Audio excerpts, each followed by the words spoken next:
Works of Love is a Rosecraft production. This is Works of Love. I'm Julian Silver. Works of Love is a meditation on a theme through listener-submitted personal essays. That theme? Love, the possession of and loss of it.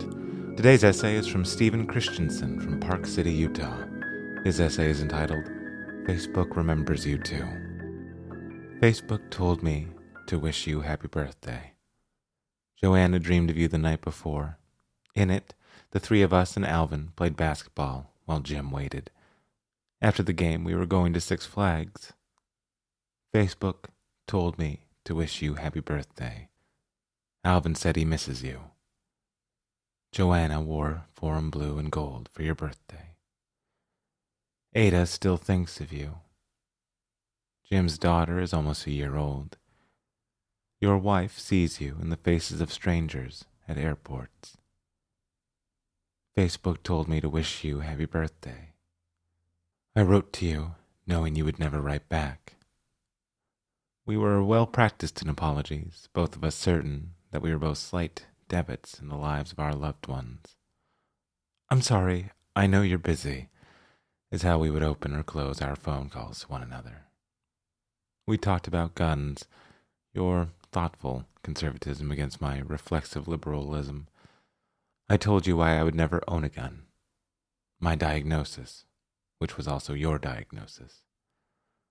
I said people like me don't get guns because it makes it too easy to let the bad times win. I said that hoping you understood that when I said people like me, that meant you. After you died, things were rough. Life and love and more death. The important things. Eventually I reached the nadir. The fun thing about bipolar 2 and the downs is just when you think you've reached the bottom, you find a trap door and fall even further. There's a lyric I love by Cloud Cult. There's a fine line between falling and flying. How perfect for our diagnosis. I have a joke about bipolar. Bipolar teaches you to be suspicious of joy. There are two components to bipolar, the downs, which are persistent and oftentimes oppressive, while the ups are seductive. For me, I feel that for a brief moment I could be the sole engine for all the world's creativity. Grandiosity is a symptom of mania and hypomania. You had one of your ups, and then you fell further than either of us. When I started stand-up, you thought there was a bravery to it. You said it was daring to go on stage and risk silence when you want laughter. It's a silence I'm well aware of. After you died, my mother had a stroke and my uncle died. After I told my boss I needed to go to California to attend a funeral, I said, the only good thing is if this rate keeps up, I'll run out of loved ones to lose in a couple of years. An awkward silence. If I joke into the abyss, does it cackle back? The nadir, the abyss, a knife.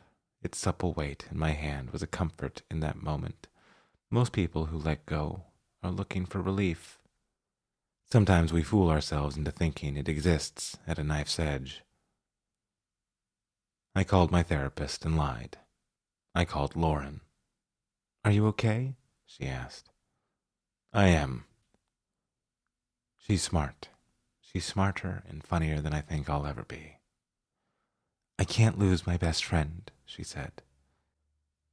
We both got emotional, and then I apologized for calling her and hung up. I was in the bathroom. I hated the idea of making a mess. For 32 years, I've been a living tire fire. I thought the least I could do was make cleanup easy. I also wrote out an instruction to my loved ones. When I'm being lowered into the ground, please play Everything in Its Right Place by Radiohead. Let's have one last laugh, shall we? A joke for an audience of worms. You made a joke when you talked about your wife. You felt she was far too good for you, beautiful, intelligent, fiercely loving, and devoted. You told me your existence was a good argument against the theory of evolution and survival of the fittest. Then you listed off your qualities. Pasty, oily-faced, terrible posture, horrific eyesight. I shouldn't exist, you said, We laughed. You always neglected to mention the qualities that most recommend you. You were one of the most fundamentally decent people I've met. You were kind-hearted, open-minded, and loyal. You had a laugh that sounded like a dork hyena heard a particularly rib-tickling pun. You were also a phenomenal cook, and your taste in gangsta rap was top-notch. You sang a show-stopping rendition of My Humps in your living room that I still smile at during long, cold walks alone. I don't think I ever told you that one of the great honors in my life is that you called me your friend. The bathroom was the only lighted room in the house. Darkness outside the door frame. The knife. I walked out of the light into the black and laid on my bed. Many times I've laid there. Always, my thoughts circle back to the fact that the entire history of two peoples exist inside me. I am heir to their survival, the last in line. I am the pinnacle of their struggle. I am their testament from the past to the future. What a disappointment, I imagine them saying. I thought of our last conversation, a text message exchange. You. Do you think everyone has their Garden of Gethsemane moment? Me. I do, but what matters most is what we do after we reach that moment. I've always had a problem trying to be profound. I long to have my words carry some sort of import because words have always meant so much to me. David Foster Wallace said, "The fact is that in the day-to-day trenches of adult existence, banal platitudes can have a life-or-death importance." I wish my final words to you were, "I love you." It doesn't feel banal or cliché. It feels necessary. In fact, it feels more and more necessary as I get older. In the darkness came a knock. When I opened the door, Lauren and John were on the stoop. We had a smoke, and then John and I hugged. Lauren and I embraced. What a necessary thing human connection is. John and Lauren, there for me again. It wasn't the first time they had to deal with me and a suicide. The woman I was seeing this past winter threatened to kill herself. High tension. She promised to do something irreversible if I called the police. So I had to text Lauren to implore her to call the police on my behalf.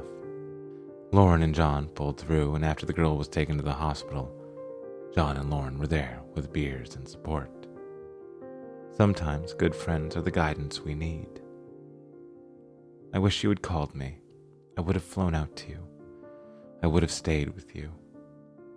But then I think about your wife, the therapist you were seeing, the 2 support groups you were going to, and the drugs you were on, and all the other friends who were trying to reach you. There was a galaxy of North Stars wishing you home, but you couldn't feel it. We couldn't lead you back to us. I wish you could have felt a warm embrace on that black night of the soul. I wish you could have felt our arms around you. I wish a lot of things. Facebook told me to wish you happy birthday. I wrote to you knowing you would never write back. I wrote, "I love you." And that was Facebook Remembers You Too by Stephen Christensen from Park City, Utah. I've spent this weekend concentrating on reminders. At 11 p.m. every night, my phone tells me to write in my journal, as per my therapist's direction. Google, with its various doodles for various underappreciated birthdays and anniversaries, seemingly chosen to delight and inform. But then there's Facebook, isn't there? Showing an old photo you posted when you were in the thrall of some now forgotten affair, when you were with someone else, when you were someone else. These unwanted reminders that still come for you. I go back and forth on whether they're a benefit or not. Sometimes forgetting is a blessing. Other times, remembering is one too. It's like Pablo Neruda once wrote, "Love is so short, but forgetting is so long." Listeners, I hope you always remember you are loved. This has been Works of Love. I'm Julian Silver. Thank you for listening.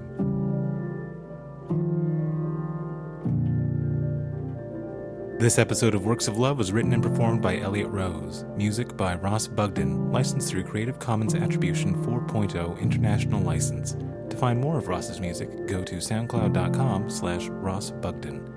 If you have any thoughts about today's essay, please feel free to reach out to us on Twitter. We're at Works of Love Pod, by email at worksoflovepodcast@gmail.com, or go to our website at wolpod.com. Also, we're having a contest. If you like the show and you want to support us, please leave an iTunes review. You will be automatically entered to win a copy of Zen Pencils, Cartoon Quotes from Inspirational Folks by Gavin Ong Tan. The winners will be announced during episode 11. This has been Works of Love. Thank you for listening.